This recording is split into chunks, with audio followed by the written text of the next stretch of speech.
अपने आत्माओं देखो कि क्या बुरी करता काल हमारे साथ। अब भक्ति तो ये दास कराएगा आपको भगवान की दी हुई। जो सौभाग्यशाली और अच्छी तरह ज्ञान को समझेंगे वो तो सतलोक चले जाएंगे।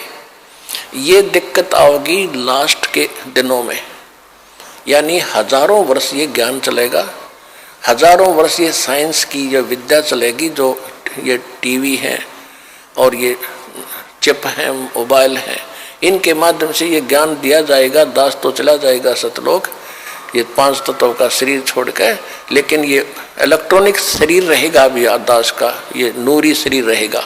टीवी पर चला करेगा, नाम दिया करेंगे, नाम चलेगा। ऐसे तो फिर सार नाम भी टीवी सीडी से दिया जाएगा, दास के जाने के बाद व्यवस्था की जाएगी। लेकिन फिर लास्ट में ये विज्ञान भी खत्म हो जाएगी, ये ज्ञान ज्ञान रह जाएगा। तो ये ज्ञान कुछ दिनों तक चला करता है।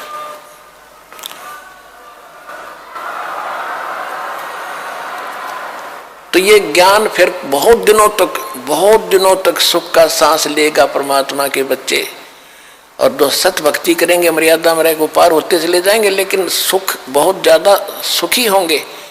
या माया की हवस खत्म होगी और इतनी भक्ति कर लेंगे, इनको परमात्मा आपको सारी सुविधा उपलब्ध कराया करेगा। जैसे दास बार बार आपको कथा सुनाता है कि जिस समय परमात्मा के नाम से झूठी चिट्ठी लिख दी थी कबीर जी के नाम से, और 18 लाख प्राणी साधु संत आगे थे। वो साधु संत कौन थे? घर छोड़कर जंगलों में अपने गुरुओं के पास भक्ति के लिए, भगवान के लिए भटक रहे थे। वो उनकी विशेष प्यारी आत्मा थी।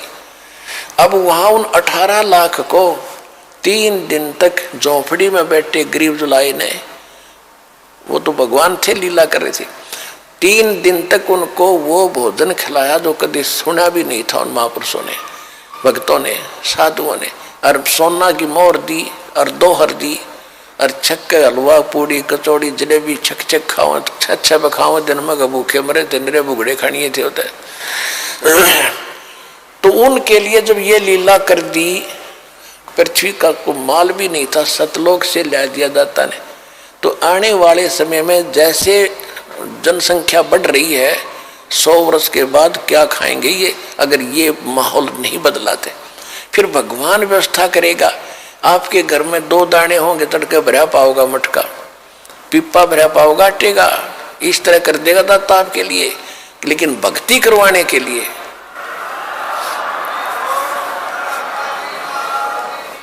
ये उनकी करेगा जो भक्ति करेंगे, और जो बकवाद चाहोगे वो अपना करते रहियो। ठीक है, जैसा भक्ति भजन करेंगे उनका लाभ मिल जाएगा, लेकिन वो समस्याएं खड़ी रह जाएंगी। देखो कितनी बढ़िया धोखा होता हमारे साथ। अब जो इस भक्ति को करके और पार हुए नहीं, देख कितना बड़ा बखेड़ा होगा उनकी जान में। कोई तो जाएगा, जैसे पूरी साधना करते हो आप, प्रथम मंत्र में गणेश जी का, विष्णु जी, लक्ष्मी का, ब्रह्मा जी, सावित्री जी का, शंकर भगवान, पार्वती का, दुर्गा जी के, ये सब नाम जाप करते हो। जो पार नहीं हुए, फिर ये आप अपने इस पुण्य की कमाई इनके लोकों में जाकर बहुत अच्छी सुविधाएं प्राप्त करके वहाँ ठाठ से देवता बनकर रहोगे। लेकिन बैंक बैलेंस भक्ति का आपका खत्म होगा। जब वहाँ से खत्म हो गए, फिर ओम नाम का जाप, जो सतनाम के साथ आपने जाप किया, वो ब्रह्म का बन जाता है। फिर ब्रह्मलोक में जाओगे, ब्रह्मलोक में हजारों युगों तक रहोगे, इतनी गजब की कमाई हो जाएगी आपकी। ब्रह्मलोक में जब पूंजी खत्म हो जाएगी, फिर आपको पृथ्वी पर पटकेंगे, पृथ्वी पर राजा बन जाओगे। कुछ सिद्ध बन जाते हैं जैसे गोरखनाथ जैसे, और फिर दुनिया में प्रसिद्ध हो जाते हैं। कर्म बिगड़ते बिगड़ते ऐसे बिगड़ जाएंगे, फिर गधे बन जाएंगे। और फिर कभी इसी युग में, ये प्राइम टाइम जो चल रहा है, 5505 वर्ष को युग बीत चुका है, उसके बाद ही दाव लगेगा। तो इस करके सावधान रहना, इस भक्ति मार्ग में विचलित ना हो।